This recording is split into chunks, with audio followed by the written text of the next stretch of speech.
여소야대라도 대통령 지지율이 한 45%, 50% 가까이 가잖아요. 함부로 못해요. 높은 대통령 지지율에도 불구하고 발목만 잡는 야당, 이렇게 기사가 납니다. 무상급식 이후에 이명박 대통령 그때 무상급식으로 지방선거 참패하고 끝났다 MB 끝났다라는 이야기들을 많이 했잖아요.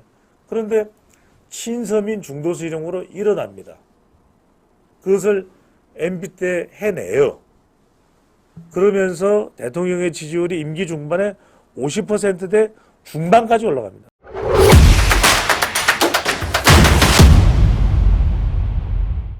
자, 제가 이걸 왜 보여드리냐면, 자, 윤석열 대통령이 이렇게 소통을 하고 또 이번 달에 빠르면은 기자회견을 한다고 하죠. 그런 게 윤석열 대통령은 필요합니다. 자, 중요한 게 오른쪽 하단을 보면 윤석열 대통령이 2주 전에도 27%, 자, 이번에도 27%. 이게 왜 중요하냐? 자, 이렇게 바닥을 다져야 윤석열 대통령의 지지율이 올라가고 있습니다. 참 흥미롭죠. 왜냐하면 2주 전 조사인데 똑같아요. 27, 27. 그 다음에 부정평가도 64, 64. 이건 뭐냐?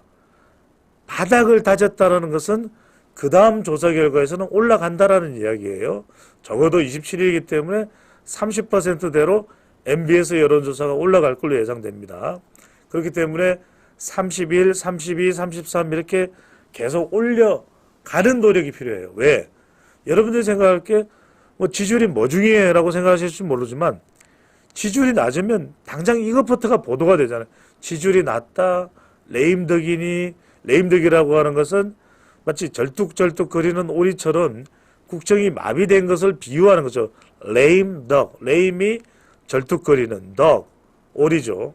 그러니까 이렇게 보도가 되는 것만으로도 대통령은 상당한 부담이 될 수밖에 없습니다. 그래서 이런 보도가 나오지 않으려면 적어도 대통령 지지율이 30%대 후반, 총선에 직격탄을 맞았음에도 불구하고 소통에 바뀐 노력하는 태도를 보인 윤석열 대통령, 배종찬 소장의 분석처럼 지지율이 반등했다. 이런 기사가 나오도록 해야 되는. 그래야 윤석열 대통령이 국정에 탄력을 받을 수 있습니다. 안 그러면요. 지금 뭐 의사협회에서는 의대 정원, 의료개혁 백지하라. 이게 이런 지지율을 낮은 지지율이 되면 더 막 그냥 정치적으로 말도 안 되는 온 구석구석에서 어중이 물론 국민의 진심 어린 그런 조언이라면 쓴소리라면 모르겠지만 그냥 묻지도 따지지도 말고 한 프로그램의 광고처럼 이순재죠. 묻지도 따지지도 말고 이렇게 반대하는 상황이 벌어집니다. 그런 상황으로 가서는 안 되겠죠. 그렇기 때문에 윤석열 대통령이 이재명 대표를 만나서 소통을 한 것은 저는 잘했다. 많은 분들의 생각은 각자가 평가를 하시면 되겠지만 저는 잘했다고 봅니다. 왜 그러냐면 한 번 딱 만나고 나니까 이제는 뭐 야당 쪽에서 왜 안 만나주느냐, 만나야 된다, 안 만나주는 이유가 뭐냐 막 떠들썩 했던 게 사라졌어요. 이제는 안 만나준다는 소리 안 합니다. 그래서 저는 이게 너무 중요하다. 자, 이렇게 하면은 대통령 지지율 올라갑니다. 대통령 지지율이 30%대 중반 후반. 더 중요한 건요. 여소야대 국면이 계속되기 때문에 자, 집권 여당은 108석. 자, 야대. 그러니까 야당은 거대 공룡정당이죠. 무려 192석이 됩니다. 범야권이. 그러면은 이런 상황 속에서 윤석열 대통령이 비빌 언덕은 믿을 거라고는 국민 여론밖에 없거든요. 이걸 한 40%대 중반까지 올리면 야당도 함부로 못해요. 대통령 지지율이 여소야대라도 대통령 지지율이 한 45%, 50% 가까이 가잖아요. 함부로 못해요. 그러면은 기사 내용이 어떻게 바뀌냐면 높은 대통령 지지율에도 불구하고 발목만 잡는 야당, 이렇게 기사가 납니다. 국민들이 지지하는 윤석열 대통령을 향해서 발목 잡기에 여념이 없는 야당, 이런 식의 기사가 나갈 수가 있는 거죠. 그래서 중요한 것이 대통령의 지지율은 올려야 된다. 여러분들요, 이명박 대통령이 뭐 많은 일을 했는지 안 했는지 여러분들 깜빡 잊어버릴 수도 있습니다만 그래도 이명박 대통령이 임기 중반에도 많은 정책들을 공약들을 내걸었어요. 그 중에서는 우리가 기억은 못하지만 진행이 된 것도 상당히 있습니다. 자, 그렇게 됐던 이유는 뭐냐?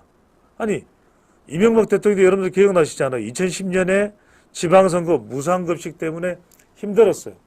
그런데 자, 친서민 중도실험 광우병으로 얼마나 임기 초반에 지지율이 곤두박질 쳤어요. 그때 이명박 전 대통령이 그런 얘기를 했잖아요. 저 멀리 종로에 불빛이 보였어. 그래서 아침 이슬을 들었잖아. 그랬단 말이에요. 그런 이야기를 할 수밖에 없는 상황이었는데 그러고 나서 2010년에 친서민 중도실용 이거 여러분들이 믿거나 말거나 했지만 그 친서민 중도실용의 실무 업무를 그 당시에 저는 한 조사기관에 있었습니다. 어디라고 말씀은 안 하지만 한 리서치에서 했으면 그 용역을 실무적으로 사실은 조사를 하고 분석을 하고 한 것이 제가 했습니다. 친서민 중도실용.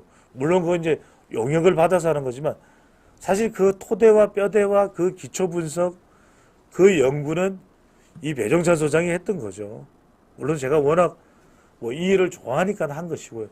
그래서 그때 나온 친서민 중도 실용으로 임기 중반에 무상급식 이후에 이명박 대통령 그때 무상급식으로 지방선거 참패하고 끝났다 MB 끝났다라는 이야기들을 많이 했잖아요. 그런데 친서민 중도 실용으로 일어납니다. 그것을 MB 때 해내요. 그러면서 대통령의 지지율이 임기 중반에 50%대 중반까지 올라갑니다. 여러분들 그런 경우가 있어요. 그러니까 임기 중반에 대통령의 지지율이 역주행을 해서 30% 밑으로 꼬꾸라졌던 것이 역주행을 해서 55%까지 올라가요. 그때 지금도 기억이 납니다. 그때 막 민주당에서는 이 조사 조작이 있냐, 왜 지지율이 높으냐 막 이야기가 나올 정도였음에도 불구하고 이유는 하나입니다. 친서민 중도실용이라고 하는 카드를 빼내들었거든요.